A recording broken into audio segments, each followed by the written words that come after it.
Hi,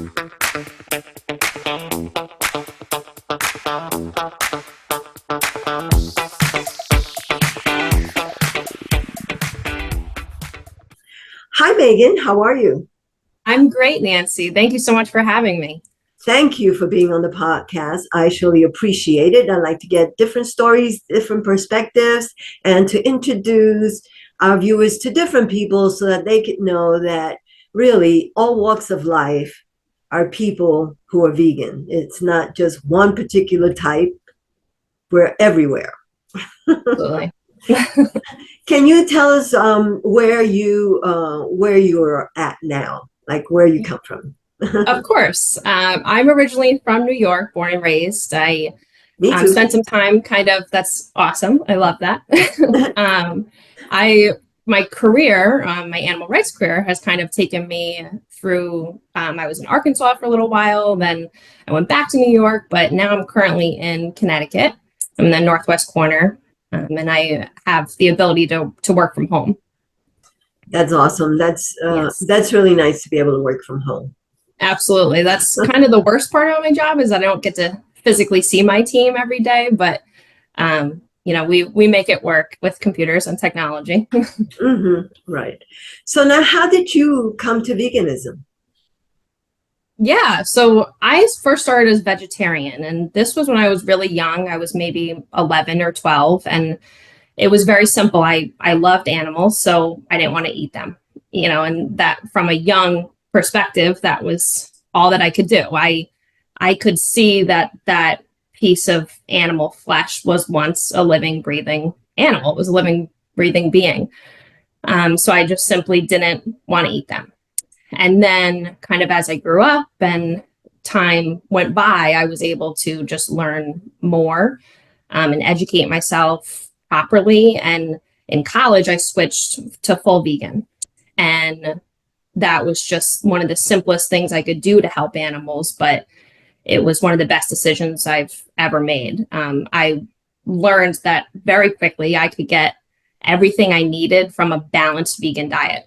So, and I was a college athlete as well. So I was eating plenty of proteins from legumes and lentils and things that, we can get at the grocery store. So I just kind of started delving into different recipes and making myself some new things. And then from there, being vegan meant so much more than just what I was eating.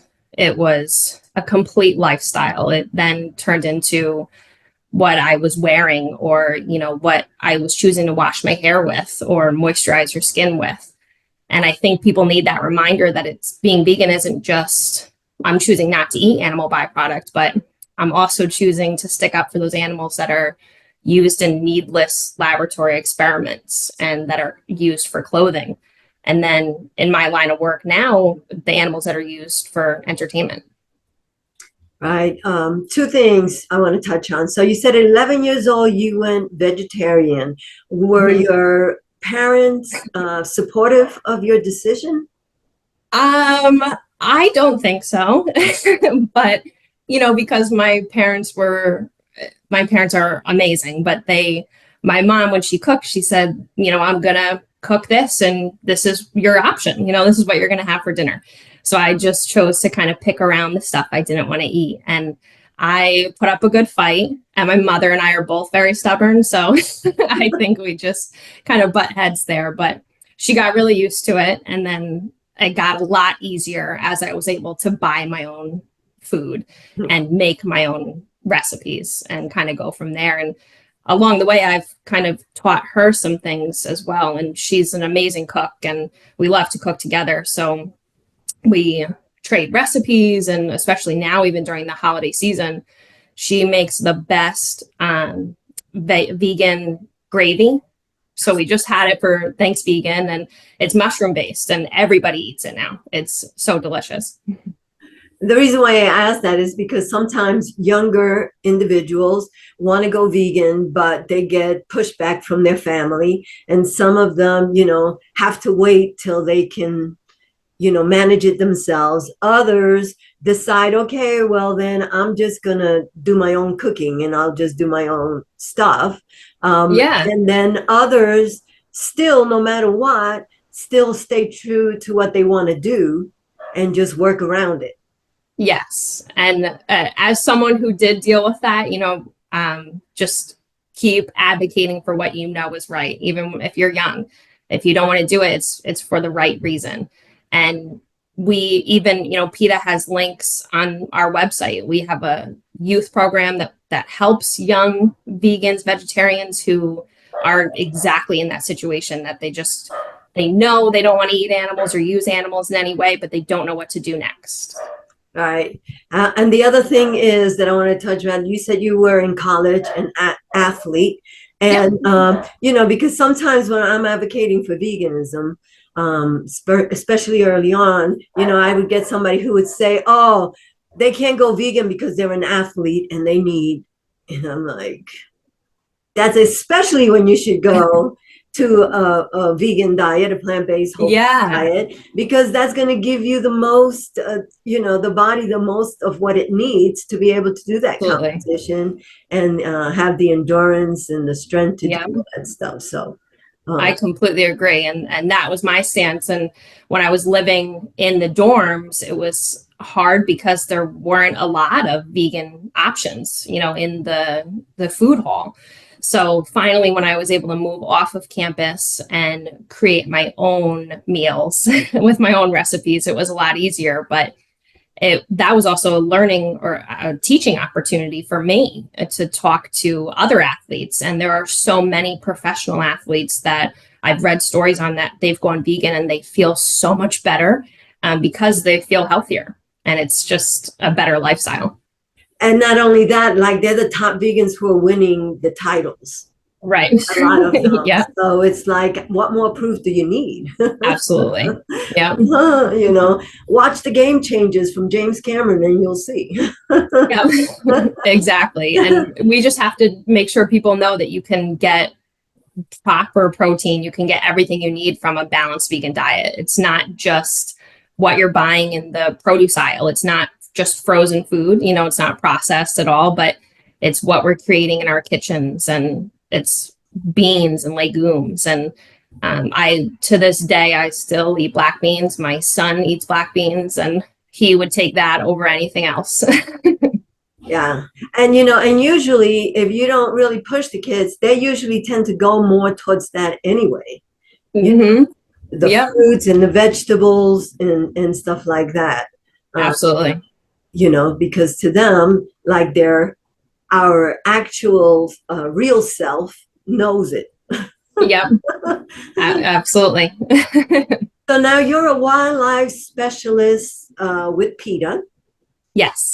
So tell me, what are some of the most surprising behaviors you observed in the wildlife during your career?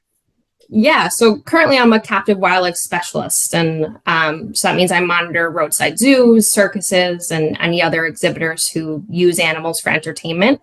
Mm-hmm. I'm a part of a team of lawyers, a veterinarian, and other animal welfare experts. And over the years, we've helped rescue hundreds of animals from deplorable situations and send them to accredited facilities where they get the care that they deserve. And these are animals who are privately owned, or they're bred in the exotic pet trade. And these are animals that are literally bred in backyards, in basements. And they're ripped from their mothers, stolen from their moms at a very young age. And I'm talking 2 to 7 days old. And then they're sold for profit. And this is such a big issue here in the United States. And when I first started, with my career right after college, I went to work at a sanctuary for big cats and bear. And that really opened my eyes to the issue that we had here in the United States as far as lack of laws. The laws vary state by state. They were not in federal hands.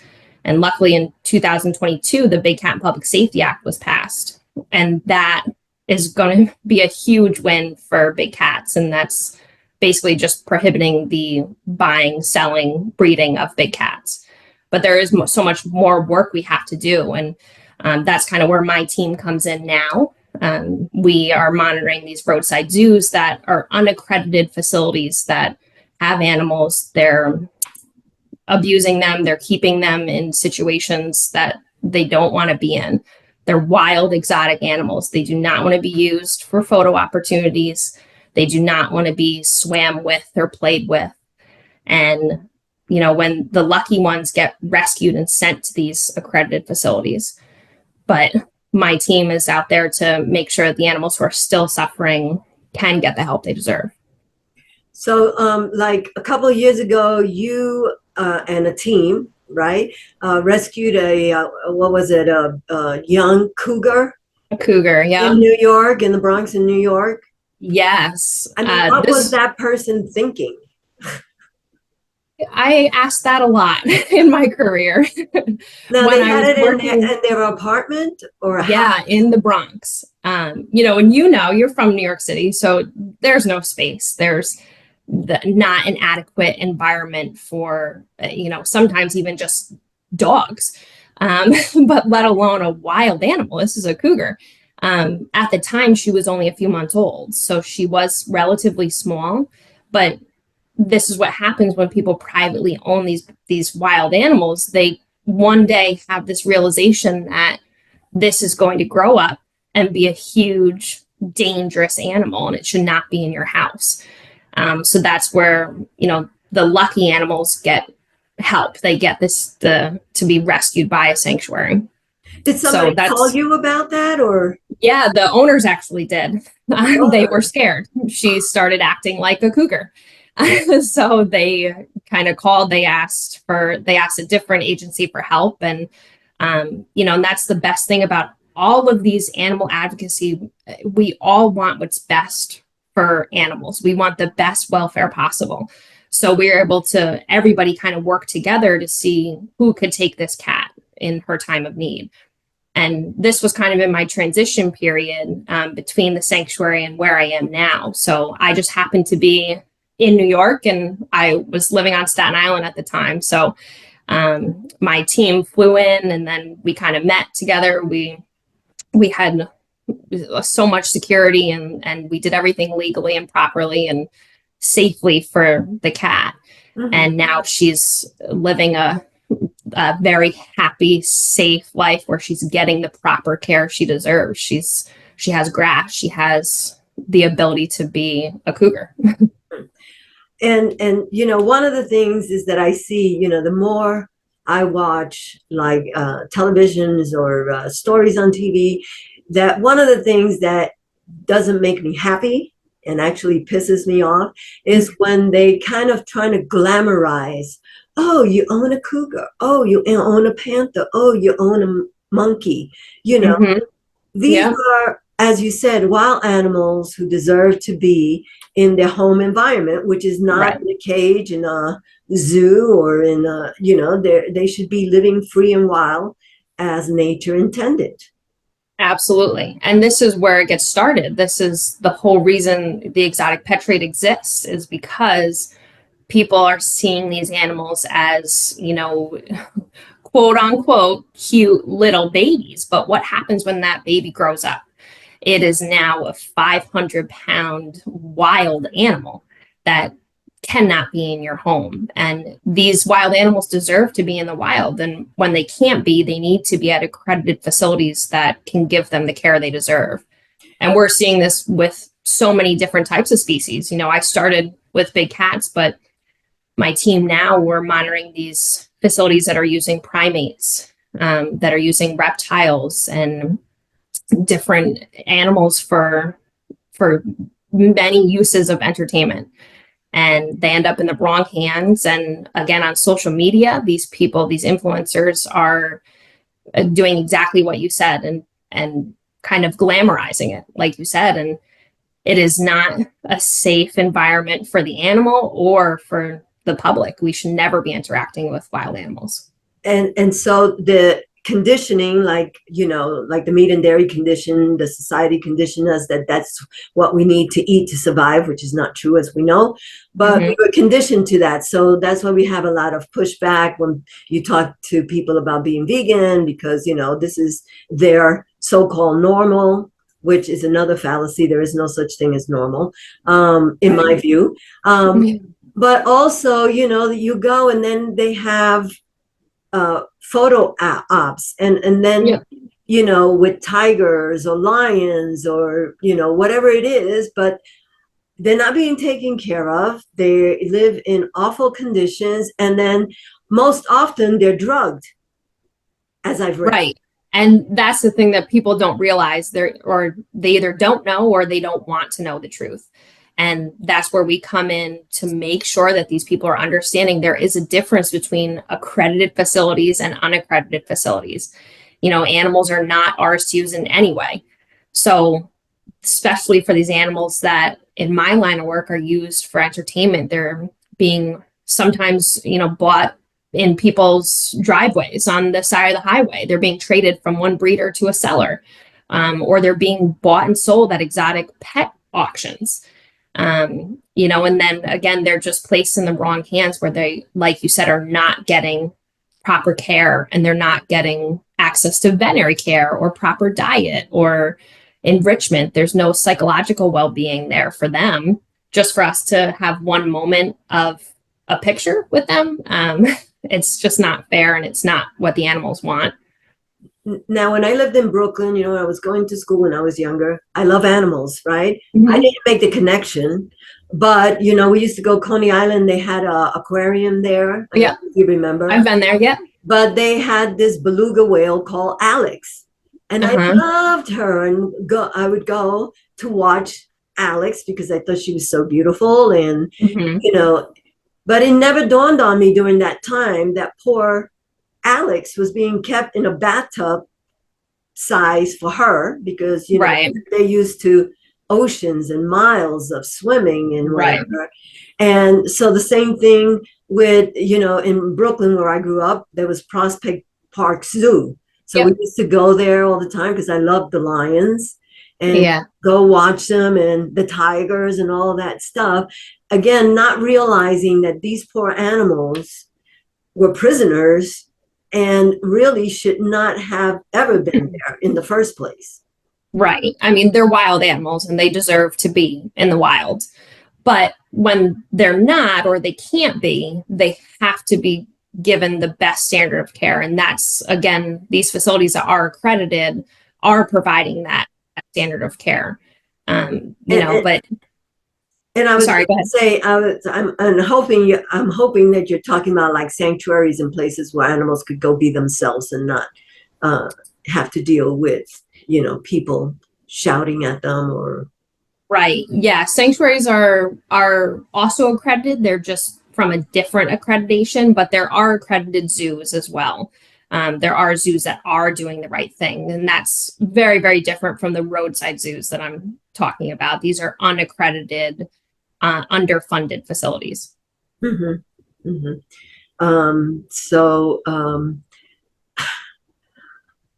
How do humans, like human activity, impact the wildlife population? Can you talk about that a little bit?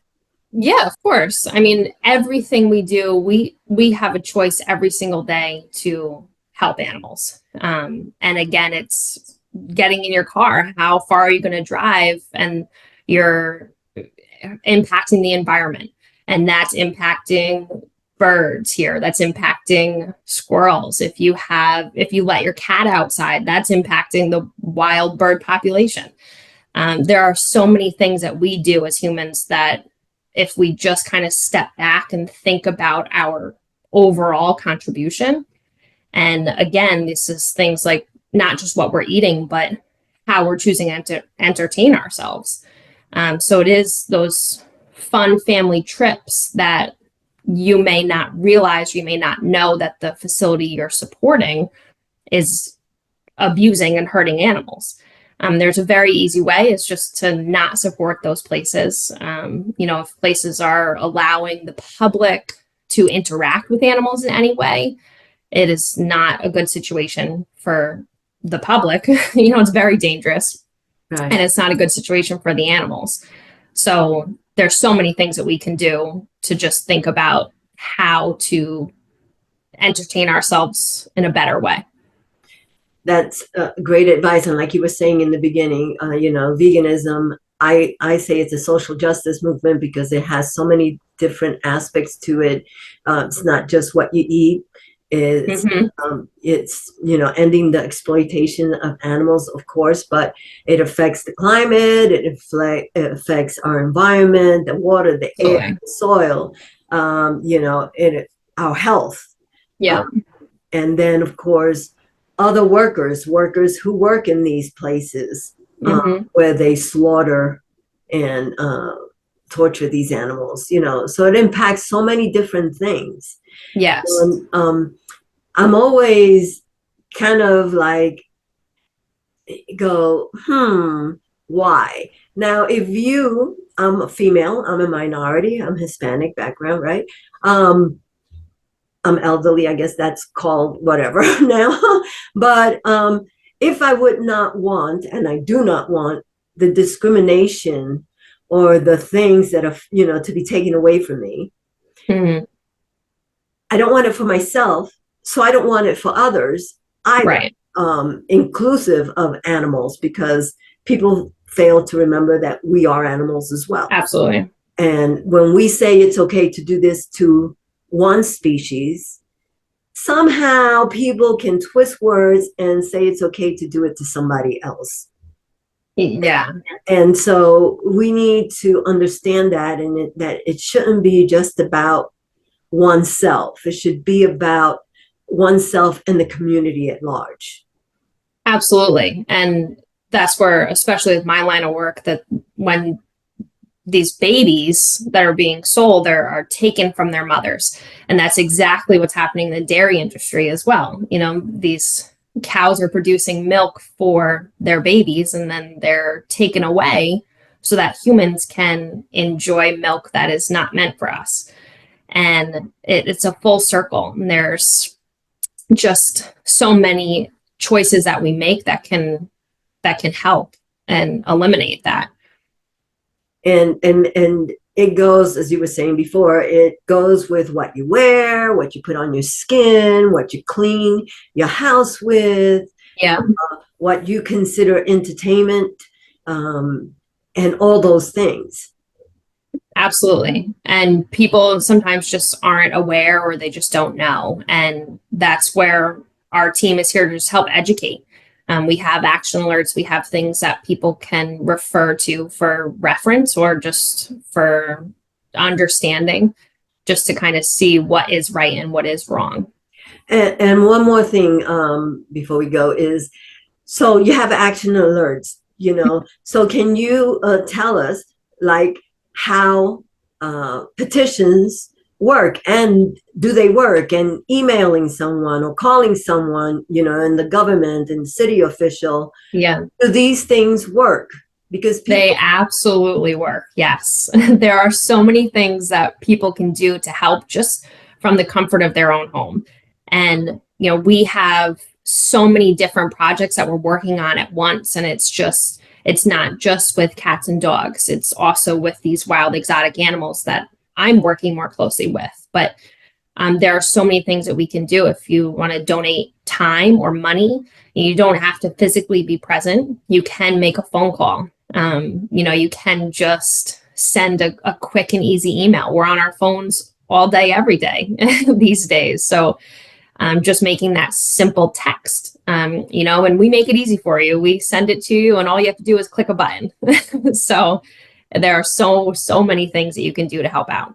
Because sometimes I see petitions from PETA, from Greater Good, whatever, from different organizations, Mm-hmm. And I'll go ahead and share it. And I go, please, sign this, please take an action. Or here we just had where the city was killing pigeons. Yeah. And then drawing them in. I mean, they were just propagating, like making more of a mess and making more of a problem than really the solution. And, it baffles me why we always go to violence. But I Right. was trying to tell people, please make a phone call, email, and send all the emails. If you need verbiage, you can rearrange this verbiage. Please call the mayor, the governor, whatever.